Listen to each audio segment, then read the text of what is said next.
ہر وہ چیز ملے گی جو آپ چاہتے ہیں، ہر دلی مراد پوری ہو جائے گی، جیسا آپ چاہتے ہیں ویسا ہی ہو جائے گا۔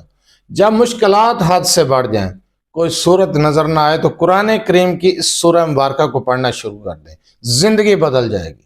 زندگی کو بدل دینے والا عمل بتانے جا رہا ہوں، قرآن کریم کی ایک چھوٹی سی سورہ مبارکہ۔ حد سے زیادہ مشکلات ہیں، حد سے زیادہ پریشانیاں ہیں، سمجھ سے باہر ہے پریشانیاں، حل نہیں ہو رہی، روز بروز پریشانیوں میں اضافہ ہو رہا ہے۔ اس عمل کو کریں، جیسا آپ چاہتے ہیں ویسا ہو جائے گا۔ اعوذ باللہ من الشیطان الرجیم، بسم اللہ الرحمن الرحیم۔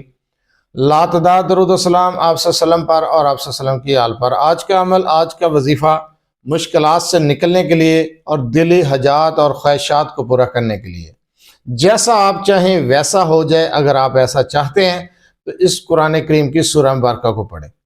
کون سی سورہ مبارکہ ہے، کس ٹائم پر پڑھنی ہے، کیا طریقہ کار ہے، عمل کو، وظیفے کو مکمل سنا کریں۔ بار بار سوال کر رہے ہوتے ہیں، اسی وظیفے کے بارے میں جو بتا رہا ہوتا ہوں، آسان الفاظ میں وظیفہ سمجھاتا ہوں، غور سے سنا کریں۔ ٹائم، طریقہ، کون سا شخص یہ عمل کر سکتا ہے، کون سا نہیں کر سکتا، ہر چیز بتائی جاتی ہے۔ یہ عمل ہر وہ شخص کر سکتا ہے جو پریشانی میں مبتلا ہے، جو مصیبتوں سے نکلنا چاہتا ہے، یا پھر اس کا کوئی کام رک گیا ہے، اٹک گیا ہے، پھنس گیا ہے، ہو نہیں پا رہا، وہ شخص بھی یہ عمل کر سکتا ہے۔ جیسا وہ چاہے گا ویسا ہو جائے گا۔ من کی مرادیں پانے کے لیے، دلی تمنا، دلی خواہش جائز ہے پوری کرنے کے لیے آپ اس عمل کو کریں گے بعد از نماز عشاء اور تہجد سے پہلے، کسی بھی ٹائم، رات کے کسی بھی پہر آپ یہ عمل کر سکتے ہیں۔ یہ سورہ مبارکہ ہے سورہ نشرہ، عالم نشرہ۔ سورہ نشرہ کا یہ عمل ہے، سورہ نشرہ کا یہ عمل آپ نے عشاء کے بعد سے لے کر تہجد کے ٹائم تک کسی بھی وقت کرنا ہے، اور تعداد ہے 121 مرتبہ۔ آپ نے 121 مرتبہ یہ سورہ مبارکہ پڑھنی ہے۔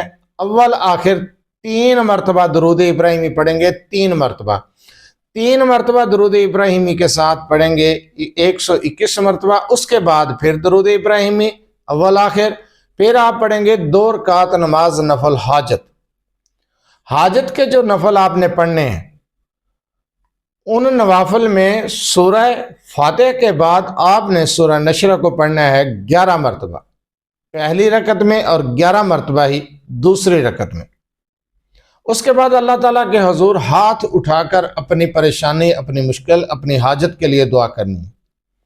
جیسا آپ چاہتے ہیں، من پسند جگہ پر رشتہ چاہتے ہیں، کوئی بھی آپ کا کام ہے، کوئی بھی مسئلہ ہے، جائز ہے، آپ چاہتے ہیں کہ ہو جائے، ہاتھ اٹھا کر دعا کریں گے۔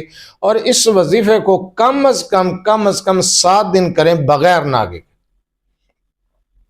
مشکلات جتنی بھی بڑھ گئی ہوں، حد سے زیادہ مشکلات ہوں، سخت پریشانیاں ہوں، انشاءاللہ تعالی ختم ہو جائیں گی قرآن کریم کی سورہ مبارکہ کی برکت سے۔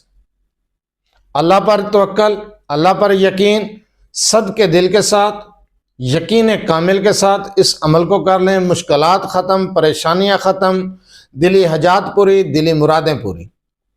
اگر آپ اپنے مسائل کے بارے میں مجھ سے رابطہ کرنا چاہتے ہیں تو رابطہ کرنے کا ٹائم ہر ویڈیو میں بتایا جاتا ہے کہ رات 8 سے 10 بجے تک آپ اپنا مسئلہ میرے واٹس ایپ جو نمبر سامنے چل رہے ہیں ان پر تفصیل سے وائس کر سکتے ہیں، بار بار کال میسج کرنے سے گریز کیا کریں۔ جو عمل میں نے ابھی آپ کو بتایا ہے مشکلات سے نکلنے کے لیے، اس عمل کی اجازت لینے کی ضرورت نہیں ہے، اجازت عام ہے۔ آپ یہ عمل، یہ وظیفہ اپنے مسائل کے حل کے لیے کر سکتے ہیں۔